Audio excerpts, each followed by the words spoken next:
Welcome to another edition of the SprintCarUnlimited.com Deep Dive presented by Dottie's Family Market in Dover, PA. Joining us on the show this week is driver and World of Outlaws car owner Bill Rose.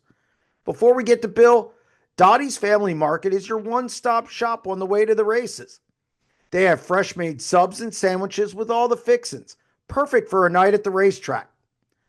Dottie's has everything you need in one location, including a full-service deli, a wide selection of groceries, and gas.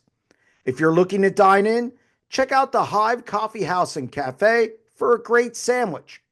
There is a full-service greenhouse on site, and coming soon is Dottie's Crab House, where you can dine in for fresh seafood and all-you-can-eat Maryland crabs. Head over to the corner of Canal and Bull Road in Dover, PA. Dottie's Family Market has you covered. Here's Bill. Bill, thank you for joining the deep dive. I appreciate it. I appreciate it too. Thanks. I know it was a little tricky getting on. You had Yes, it is. And I'm going to apologize now. My phone never stops ringing, so sorry. That's all right. Obviously, before we get to your career and everything you've done and running with the World of Outlaws and all the other things we want to talk about, you kind of dominated the news today. It was announced that Zach Hampton is going to be your driver full-time with the World of Outlaws in 2025. What made you go that direction? How did this come about? Well, actually, I've had quite a few people inquire about running the car since I put so many people in the car last year, me being hurt and stuff. And I don't know, I was over at Zach's place here a week or so ago looking at some of the stuff because he's selling all his stuff off. And I've been talking to a couple other guys pretty serious about, if I can't get in the car, but things just didn't work out, and whatever. And then Zach called me and said, hey, if you can't run the car in Florida, what about me? And I was like, I don't know, maybe. And it kind of went that route. And then me and Brian Paulus is really good friends, and Brian and Zach's real good friends. And Brian called me up and said, why don't you put Zach in for the year? I mean, he's been doing, and, of course he's tore some stuff up, but who hasn't? I mean, we all do, but the kid's not intimidated by anything. I mean, that's one thing I like about him. I mean, it don't matter where he goes or what he does, he's not intimidated. And I don't know, you got to just kind of like the little kid. I mean, little guy. I mean, he's. I think in the right situation he'll be a lot better, and I'm hoping I can be that guy to help him do that. Calm him down to where he can run smooth and bring it home. But just basically, I'm telling him the same story that Bobby Kinzer told me the very first time I got in a sprint car. Because I bought Bobby Kinzer sprint car. That was the first car I ever had, was one of his old ones. And he told me, he goes, you never win a race on a record. And if you're running at top 15, that 10th place is coming. If you're running top 10s, that 5th place is coming. He goes, your wins will come, but you'll never win it on a record. And that's always just stuck to me, ever since then. And that's been a long time ago. So was some of it too that, Zach does it on his own? You've done it on your own. Is there kind of like a kinship almost that, hey, we've both done it the same way? Yeah, pretty much. I mean, he has had some help from his parents. Don't get me wrong on that side of it, but he's worked his butt off in the shop and on the cars. And like at Route 66, he shows up by himself, on an open trailer, one wing, everything tears up, fixes it, and he was running well. He might have finished in top 5 up there if his motor wouldn't have burned up. But I mean, he's that dedicated to do it because and that's the way I've always done it. I've always had that. I've always had to work my butt off to do everything I do. So yeah, it does kind of hit home on that side of the way he's grown up and done it. So we're going to get into your career now, and you mentioned that it's been a long time. So how did you get involved in racing? When did that happen? Were you just a little kid and how did that involvement start? I was 5 years old when my dad bought a sprint car, and I've loved it ever since. When I was 10 years old, he bought me a go-kart with no motors, no spares, no nothing. And he said, now, if you want to race that, go to work. And I did. And I started racing when I was 10 with the go-karts. And, actually the first night out, the motor blew up, and he did feel bad for me. And he helped me fix the motor because the first night out it blew up. But because I worked so hard to get motors and all the stuff to go racing with, so that's how it all started. Dad run sprint cars for a long time. Actually, when I was 14, it was the first time ever he let me practice the car at Paragon one time when I was 14. And actually, nobody even knew I got in the car because I back then you couldn't get in the car. But I did. A guy named Bob Christian, which is Kent Christian, racing sprint cars and stuff every once in a while now. And anyway, he loaned me uniform and stuff, and I snuck in the car, and they pushed me off, and I got to practice the car. And when I was 14, and like I said, nobody even knew about it. My mom didn't even know until the next day. That's probably good she didn't know. Yes. Yeah. So I'm assuming that was a wingless car because you grew up in Indiana. It was. Yes, it was. Yeah, that's all Dad had was wing stuff. He run wings a couple times at Eldora, but not much. But he drove for a long time, and then Bob Christian, the guy loaned me the uniform, he actually had a bad crash in Arkansas and got his arm cut off. And then another guy named Mike Waltz got killed at Bloomington, and my dad was really good friends with Mike, and my mom made my dad quit driving then. So then he just started putting people in the car and driving, and just was a car owner. So and then I worked on the cars and everything till then, and then when I raced go-karts until I was 15, and then I started building a sportsman car. And back then you couldn't race until you had a driver's license, truly, with like on a racetrack. Right. And as soon as I got my driver's, I had a race car built before I even could drive. So, and I built my own race car. And that's how it all started. So my mom and dad did not want me in sprint cars. Why? They just, because of the danger and stuff of, friends getting killed and, Bob getting his arm cut off, and they did not want me in a sprint car. And then, because after I did the sportsman deal, I actually started building late models and racing late models. And I run late models for quite a few years. And then I come home one day and it's like, I want a sprint car. And that's when I bought Bobby Kinzer's car from the Bayless brothers out of Brownsburg. And that was my first sprint car. My dad loved it. My mom hated it. What year was that you bought that car? 89. That was my first year of sprint cars. Look at you. So you have 2 USAC national tour wins. Yes. Yeah, one at Attica and one at Paragon. And when were those? Oh, heck, I don't know. 90. I don't remember. I was in the Gardner car was my first one, a guy out of California. The Gardners, they had Brad Knopfsinger and all kinds of different drivers. That was the first one. That was a Paragon. And then the other was I was in my own car at Attica. Hey, I honestly don't even remember I couldn't even tell you how many total wins I've had. I know it's well over 100, but I couldn't tell you. I never really kept track. I just love to race. I don't care. I just like to do it. So when you say you have over 100, I mean, I know you won the boss title in 2018. You won the IRA championship in 2015. Yep. Were these 100 wins spread out across winged and non-wing racing? Non-wing, everything. Late models, everything. So everything, all the way through. That's, so I've got a lot of wins, throughout. I've won in South Africa. I've won in New Zealand. I've won in Australia, so with wing cars. So yeah, it's just been a lot of fun for me. I mean, because I've got to meet so many people and, and got to go race other places and win and have success there. And, a lot of people don't see it now because of the way I, racing and stuff, but the dollar and cents of this racing these days is retarded. So and it makes it tough. So before we get to all that, when did you make the commitment to where you were going to go full blown wing racing? Kind of focus on that. I won my first wing race at Kokomo for a guy named Tom Bayless, and Scott Bennick was wrenching the car. It was a Gloss, I believe it was called Gloss back then, Gloss or something like that. And I really liked that. And then in 2002, I went full time with the All Stars. Okay. And then after that, I was hit and miss. I still love non-wing racing. I got a car, and actually I was going to race Volusia with a non-wing car. I still got one. And I actually just finished putting it together. And I was going to go to Volusia and run the USAC races, but I'm still not cleared to race, so I'm not going to. But I would do them a lot. And it really doesn't matter to me what I race. I just love to race. Um, but the full blown deal is once I started running it, that I realized that it paid a lot more money.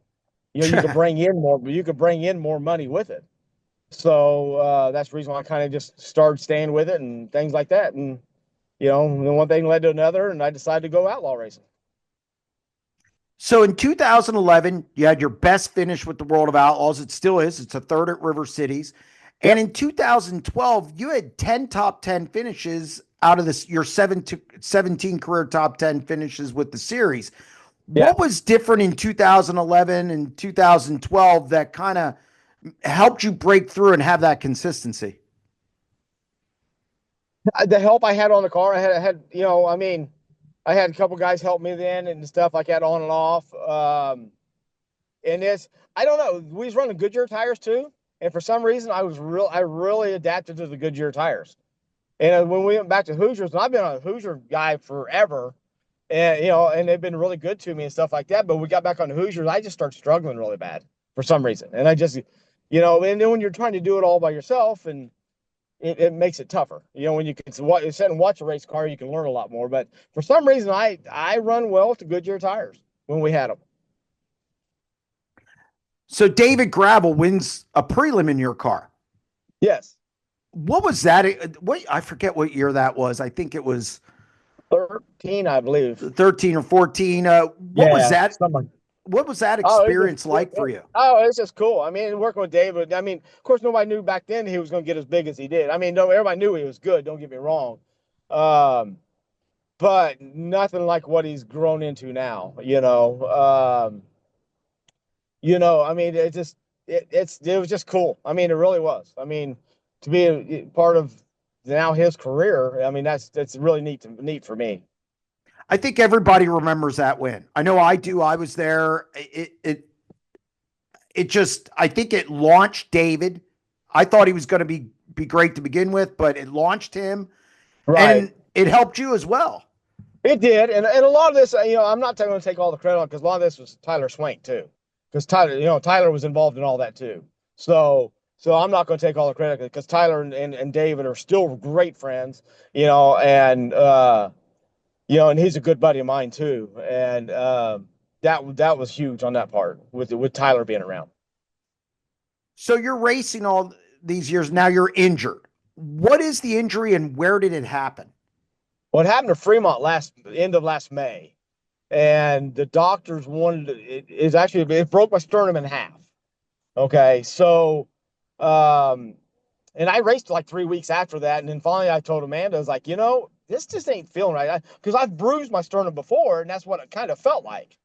And in a bad crash I had at Gas City, so I know what it kind of felt like for doing that, and that's why I assumed I just bruised it again. Well, after about 3 weeks, I told her, I said, this something's not right, and so I went to the hospital, and they did a X-ray and stuff on it. It seemed like that it was broke, and then it seemed how it was broken, where, and they told me if I took another hit like that again, that I wouldn't make it through it. So that's the reason why it's like, okay, I'm listening. I'm out of the car for now. So the doctors did not want to do surgery on it right then. They wanted it to heal on its own. So we went through the whole year, and and then they did another CT scan right before the World Finals and said it's never even started to heal. And so we scheduled the surgery for actually the Monday after the World Finals, or Tuesday after World Finals. And they went back in and had to put plates and screws in it. And it will never heal back together because the way it's broke and the way it was moving all summer long and stuff, it actually deteriorated part of the bone. So they actually had to go in and cut part. I got like a 5/8 of an inch gap in my sternum now, and it's held together by metal. So are you going to be able to get back in the car then? They said it's stronger now than what it was before. But the Oh, problem is, after about 2.5 weeks after the surgery, it got infected. So then I had to go back into the hospital, and I was in the hospital for over a week they had to have surgery again to go in and cut all the infection out and start all over. And that's the reason I'm still not cleared from that, because I still have a little bit of infection left in there, just a minute little bit. And until that totally clears up, they don't want me to do anything. So I have another CT scan scheduled on the 14th of February and a doctor's appointment on the 17th of February to tell me exactly what the plan is after that. So So it's been a mess. It's been, dude, I'm telling you, this winter's been hell for me.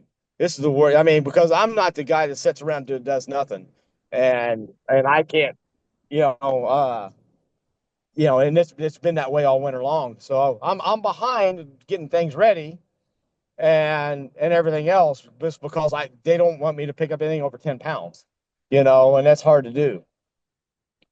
So that's where my medical deal's at right now.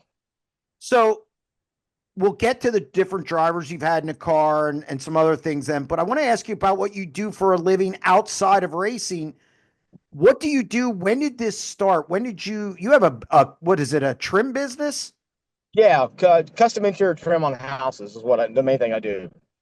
Like custom stairways. I build like the round stairways and bend all the rails and build kitchen cabinets. I mean, I did a house for Darren Pittman. I built all his kitchen cabinets and vanities and did everything in his house for him. When he lived in Pittsburgh before he moved to Texas. That's the kind of stuff I do. So when did you start doing that? Oh, right out of high school. So long time ago. So you race the World of Outlaws and also run this business. How in the hell do you do that? Don't sleep. I mean, basically the way I schedule everything around and everything is I come home. I mean, if I'm within 13 hours of a Saturday night of a race, I turn around and drive home and work during the week. Turn back around, do work on the cars at night, do all that kind of stuff, and then turn around and drive back out wherever I got to go. Go to California and stuff like that. A lot of times I'll fly home, during the week. Instead of setting it to me sitting in a motel, I'm not getting anything done. So I go home and work, and that's how I've have kept doing what I'm doing. I mean, it's not that I'm rich by all means. I just never stop working. So how many hours do you put in during the week? Just a regular work week before you go racing? I mean, it all varies. Depends on how busy I am. I mean, it could be, anywhere from 40 to 80 hours a week on work. I mean, seriously. I mean, there's nights I don't get home from work till 6, 7 o'clock. I'm in the shop till 1 o'clock in the morning. Get up in the morning and go do it again. Wow. And I'm getting too damn old for this. Well, so Bill, here's the other part that I find amazing. You don't have 4 full-time or 3 full-time guys working on your car. You're also doing that as well. Oh yeah, yeah, How, yeah. how, That's what I do. how do you juggle all that? Like I said, I don't sleep. And it's just something I love to do, and I'm not one to sit on the couch and watch TV when you get done working. I'm not that guy. I'll go in the shop and work on the race cars, and that's just, I've done it that way for as many years as I've raced. I've always had it that way, and I've always had to work to do stuff. Don't get me wrong. I've had, a lot of people to help me on and off throughout the years, but this is no kidding. I mean, this is straight up dollar and cents wise. Last year was the most sponsorship I've ever had in 1 year. $42,000. Wow. Whew. That's the most sponsorship I've ever had in my life. And you have a girlfriend. It's amazing. I don't know how. I mean, seriously, I don't know how. But her problem is she likes to collect dogs now, because I miss her going out on the road, because it's too much to take the dogs, because she likes Right. saving dogs. So, but it is what it is. So moving on, $42,000 is the most sponsorship you've ever had. Ever had. Wow. So you've had a lot of guys in your car. Yes. Has that helped you as a driver over the years? And do you think, I mean, you working on the car, you have to adjust to different styles and everything. What's that all been like, especially in the last year and a half when you've had, Dylan Cisney, Kelby Watt, Guilford, you've had so many different people in the car. It's helped me a lot, especially this past year, because I started running my car and stuff. And like when Kelby got in the car, I set the car up just like I'd been setting it up for myself.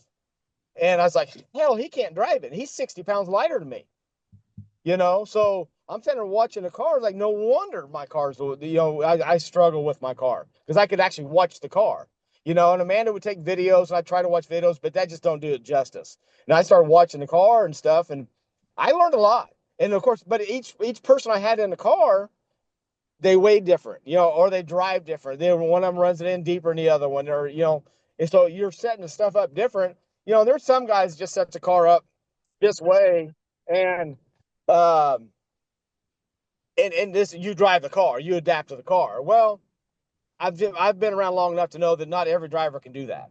So you got to adapt the cars to, you got to make your car. The easiest way you can get the car to go around the racetrack, the better is going to be for the driver. That's the way I look at it. And I learned a lot by having people in my car. So going into the offseason, you didn't know if you were going to be cleared. You didn't know what was going on. And you need to find a driver for your car once you find out you're not going to be able to be in it. Right. What's that process like? My whole deal is it's I want somebody that's like Zach. I mean, he's worked his butt off. I mean, don't get me wrong. His parents have helped him out some in the past. It's not like they've given him millions of dollars to go do this like some of these kids have got. Don't get me wrong. They've helped him. But at least he works on it. And he's in there. He's not one of these kids that's everything's handed to him and he shows up with a helmet bag and looks pretty because his hair's all in place and stuff like that. And then then he goes away, and then waiting for the race car to be fixed for him or whatever have you. Zach actually works on it. So that's the kind of stuff I'm looking for because I work on my stuff. I take care of my stuff, and I work to do my stuff. And that's kind of where I went. Don't get me wrong. I want somebody that's going to be fast and gassing the car up. Zach's going to be that guy. Like I told you before, he's not intimidated to go anywhere. You just got to be smart about it. But I just want somebody that's going to, I want to see what the car will do, and we had some really, good nights with Dylan. We had some good nights with, with Kelby. I mean, Kelby really shined a lot with the car.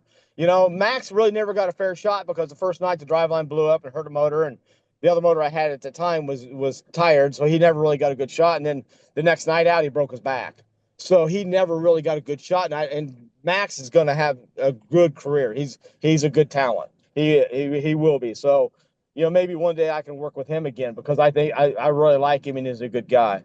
Dylan, I mean, he was super to work with too. He just, he likes things a certain way and we had to adapt for that, but totally different setups to get him to go around the racetrack, all of them. So we hear this term all the time, rent a rides. Okay. We hear it with the sides deal. We've heard it, it's with me. Yeah. With your deal. Some people get really bothered by that. So Bill, why do you go that direction? Where is it just a case of, look, you need help doing it if you're out in the road running with the World of Outlaws?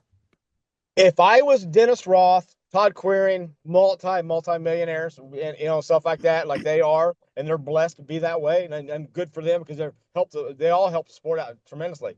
Then I could just go pick whoever I wanted to do the car, and I'm not to do that. I can race the car and keep it on the road and do what I do, but the way I look at it is, it's better for everybody if I get help. I'm going to do it no matter what. I love this stuff. I mean, I'm that stupid. I love it that much. I'm going to do it. So, but the thing is like I tell it, somebody asked me about sponsorship. How much money do you need? I said, I can take $1 and I can take $2 million and I can spend every bit of it. Because how fast do you want to go? How good do you want to be? Look at the 2 car. They got basically, I know they got, a budget, but it's still whatever they need, they go get it. If they need to go to a wind tunnel, if they need to go to chassis dyno, whatever it is, whatever they need, they get it. And if you want to be in their caliber, it takes that kind of money to do it. So I can't do that deep like they can, but I can do what I can do.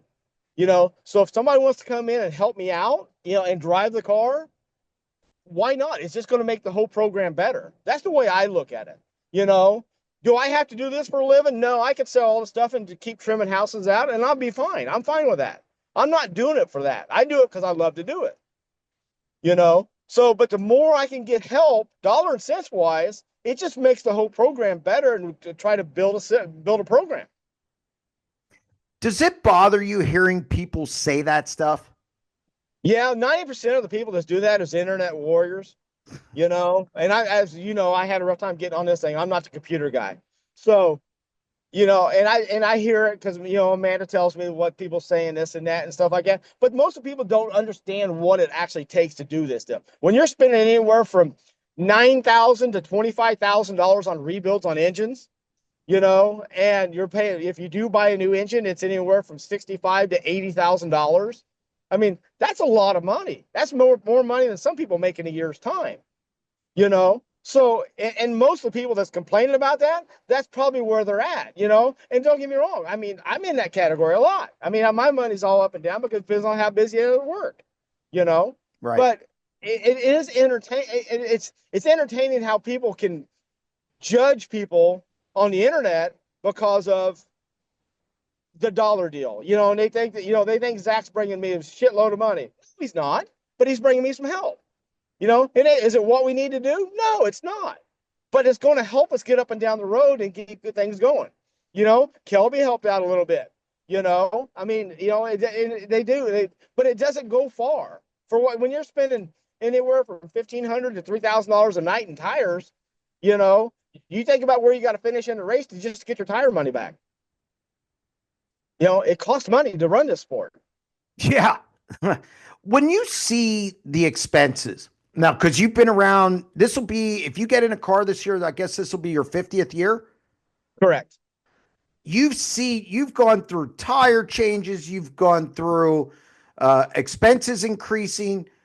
Compare the way it used to be when you first got in just wing sprint car racing to what it is now.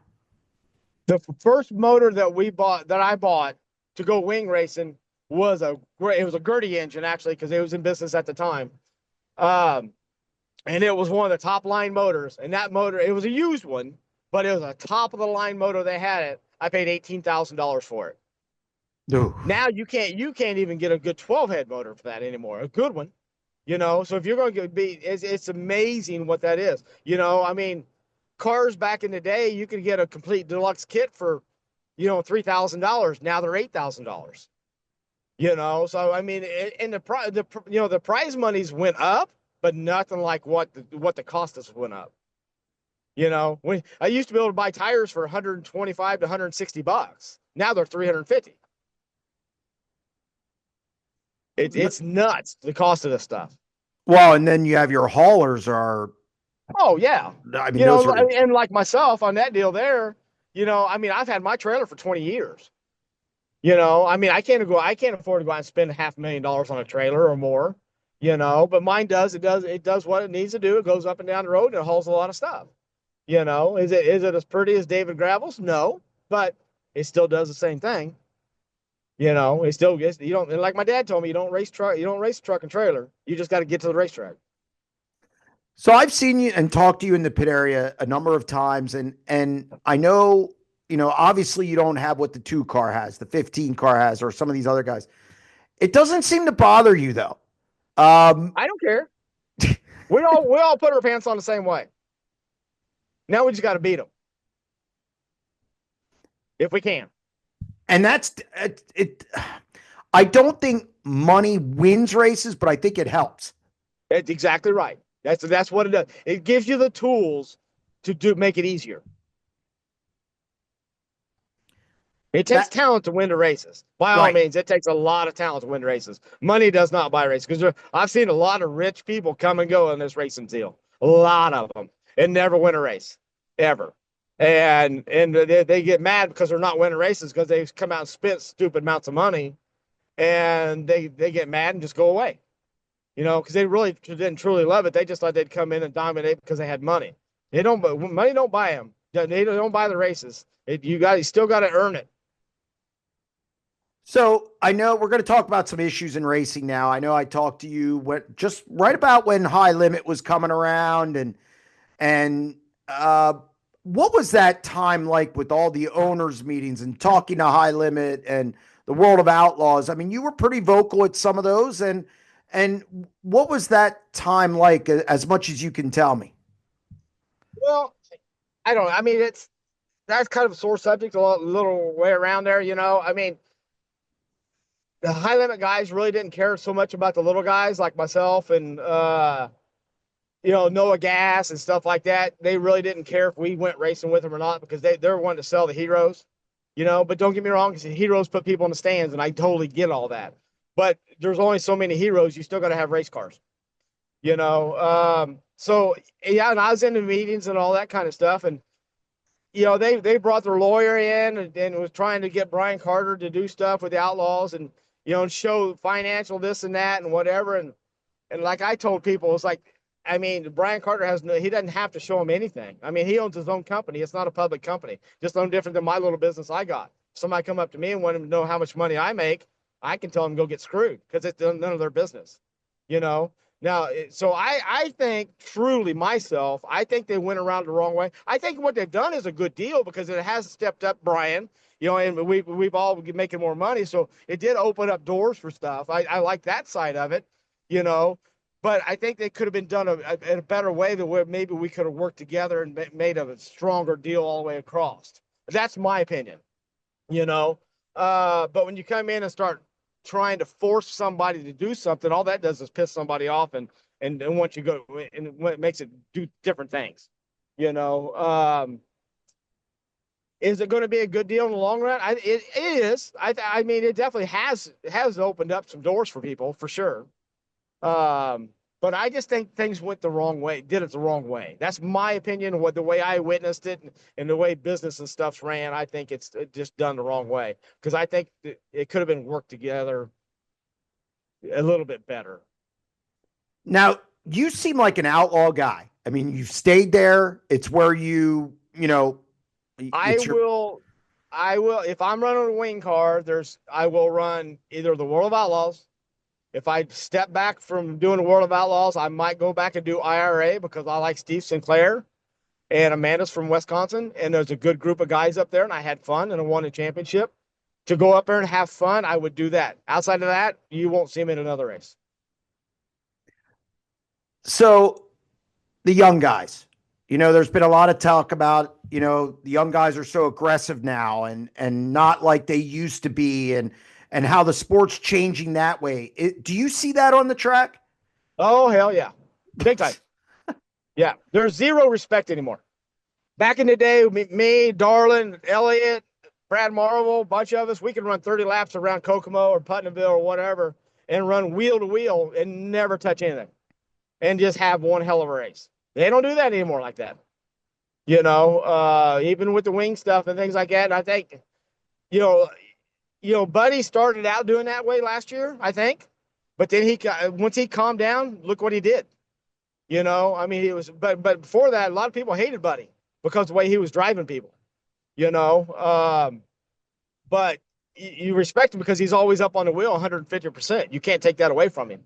And a lot of these guys are the same way. Look, Kyle Larson, oh my God. I mean, you can't say nothing, but the guy's always up on the wheel. Look what he did at Chilliwack, driving on the walls. I mean, hell, but that's just the way that they're driving these days. And I think a lot of that comes from the West Coast with the carts and the stuff, the outlaw carts and all that stuff, because that's the way they drive. So that's kind of the way they learned. Then they get into the midgets and, it's just more aggressive now, and it's not clean racing. Fans love it. So that's a good selling point of it because the fans love it because of how aggressive it is. Is it good racing? Yes and no. I think good. You don't see Donnie Schatz doing that. Donnie Schatz, when he goes from the 15th to the win or third or whatever, he'll pass a guy.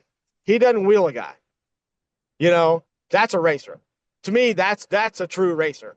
The guys that's got that slides in front of you and makes you chomp on the brakes and do that. That's just the guy that's throwing it in and hope he clears.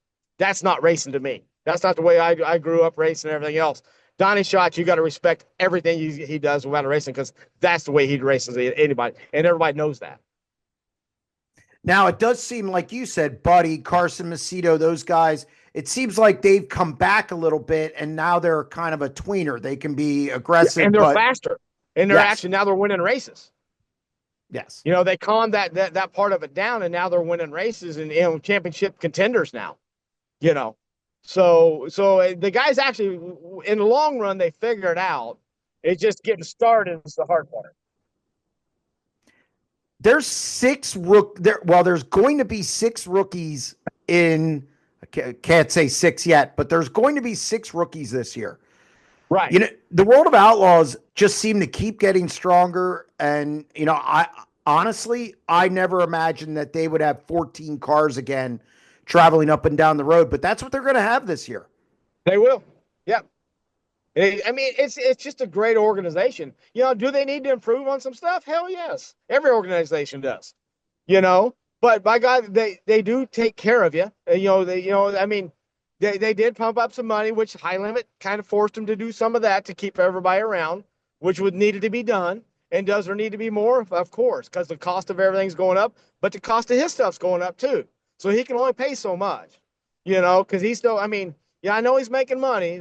But that's part of business. You don't stay in business if you're not making money.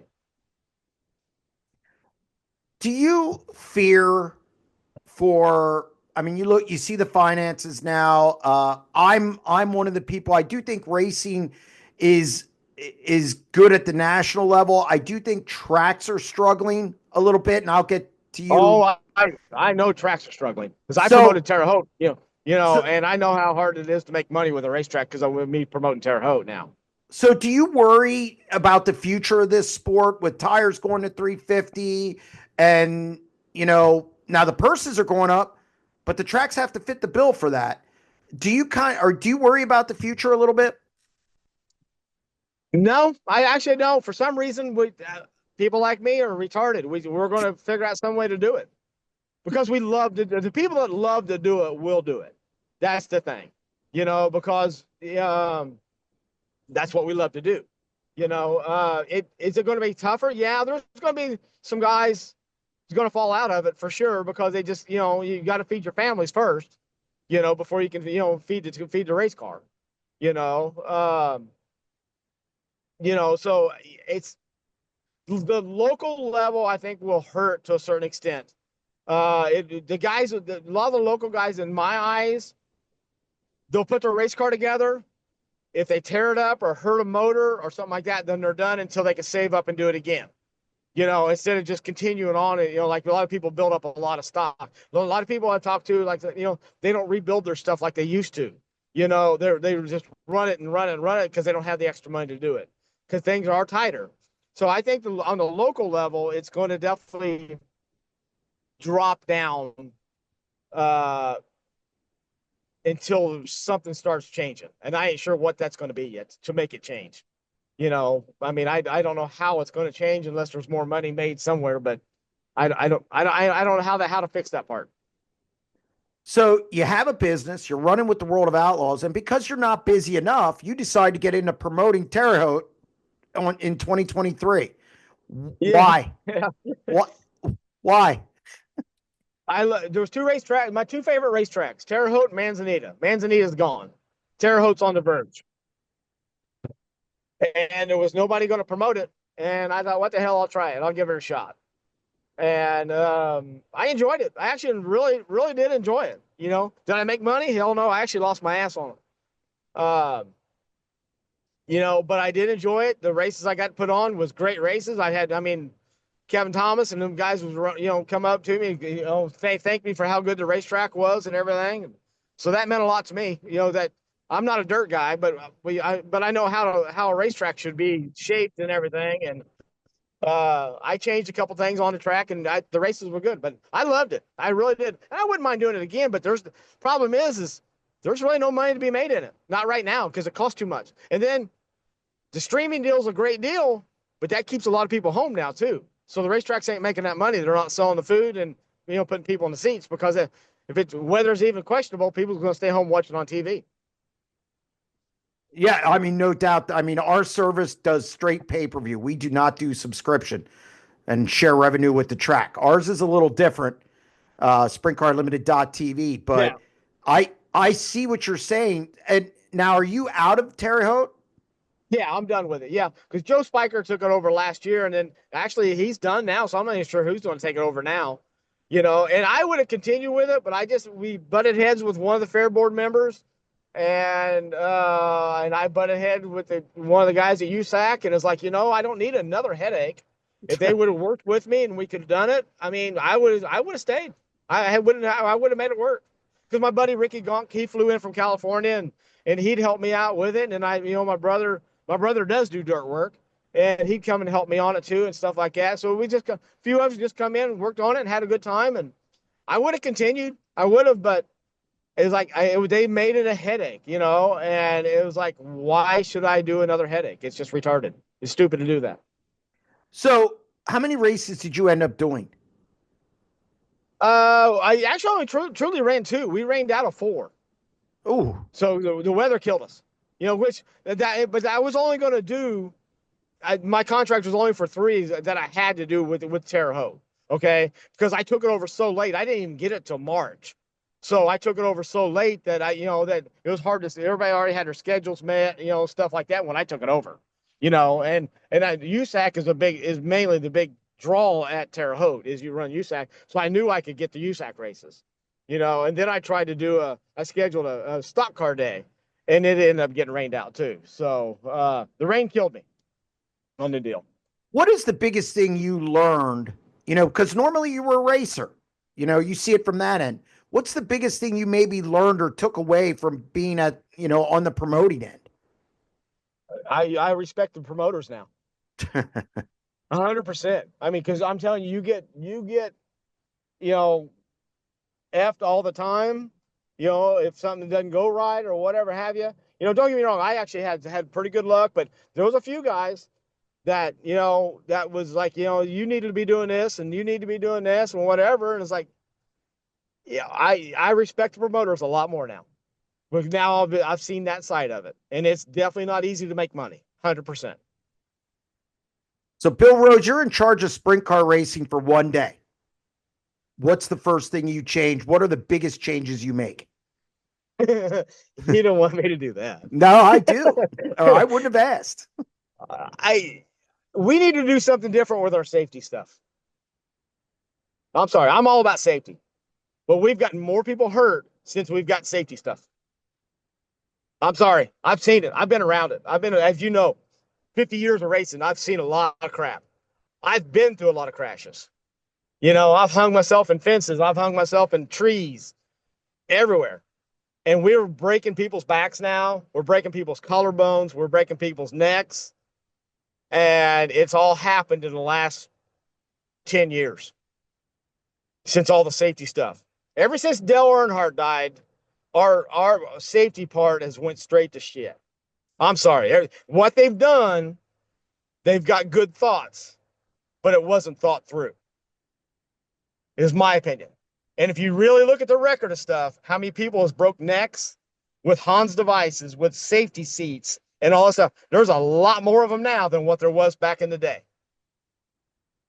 And I just think something needs to be done different on the safety side of it. Don't get me wrong. I'm 100% about safety. But there needs to be a different way to do it. I know there's a safety council and all this stuff, but a lot of this stuff is politically correct because of insurances, which I understand that part. You got to have insurance to do this deal. But there needs to be something different going on because there's way too many people getting hurt. I'm one of them, and I've gotten hurt more since I've gotten safety seats. And everybody saw that crash. I didn't have a Hans device on. My neck never even hurt. I broke my sternum with the steering wheel. Oh, My belt stretched that much. And trust me, you cannot put your hands between my belts and my body. I pull them that tight. And that's how much my belt stretched when I broke my sternum. And I didn't have a Hans device on because I basically don't want to wear them because like I said, I've seen people's necks breaking and everything else. And my neck didn't hurt one bit from that crash. It looks like it did. I hit the wall head on at Raceway Park with a Silver Crown car. And I turned the Silver Crown car into the size of a midget. and I didn't get hurt from that. And it looked like my head flew out of the car. You know, your body's made to stretch.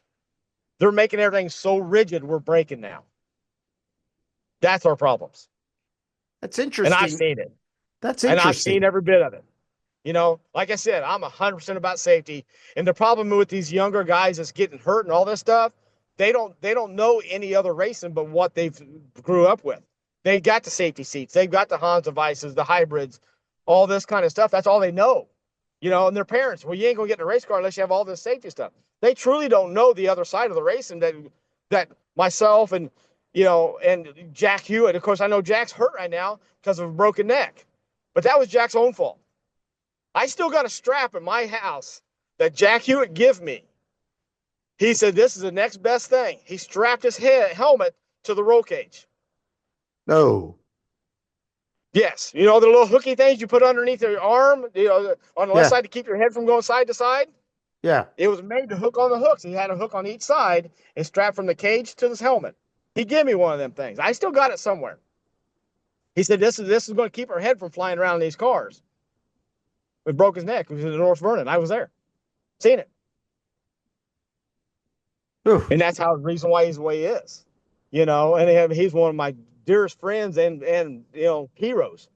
And that sucked on his part. But I'm telling you, there's needs to be something else done because what they're doing is not right. It's not right. It's a direction, but it's not right. So you've been doing this a long time. This is your 50th year. If you get in a car, how long do you do this? How long am I going to do it? Well, you mentioned that it's been a long time. You're too old for Yep. this. So, how long are you going to do this? How long are you going to continue I to don't know drive? And then, until I quit loving it. but will you own a car after that? I'm sorry. After you're done driving, will you still own a car after that? Probably. Yep. Probably will if I can work something out. Because I love working on them just as much as I do driving them. Oh, okay. So that's part of it, and figuring stuff out and designing stuff, and I built the first round tube late model. Oh no, 90% of people don't even know that. I built the whole car. I used to build my own pavement cars, so I actually know how to build race cars. So I like to come up with ideas and do stuff, and build things. That's what I like to do. So it's just I don't I'll be in it for a while. I'm not ready to quit yet, so I still love it. And How it'll old be are you different now? if I can't get around or whatever have you, it'd be different. Um, just like I was talking to oh god darn it, Matt Westfall's car owner from last year. He's quitting racing. Marshall. I was talking Yes. to him the other day. He loves racing too, but he can't get around. So he's quit. He's selling off, because he can't go watch the races. If I can't go watch races, I'm sure not going to do that. If I can't be involved and I'm sitting at home, I'm not going to pay for somebody else to go play with my toys if I can't be involved in it. So I'll be just like he is. Ray Marshall, that's who it is. I'm the same way. If I can't watch or be involved, that's when I'll quit. So how old are you now? I'm 60. I didn't know you were 60. Nobody even thinks I am. No, you move around I'm 50. I'm 52. You move around better than I do. Zach Amanda's a Hampton. lot younger than me, and she can't keep up. Well, Zach Hampton, how do you approach this year? What's a good season for this team? Because it's the first time you guys are together.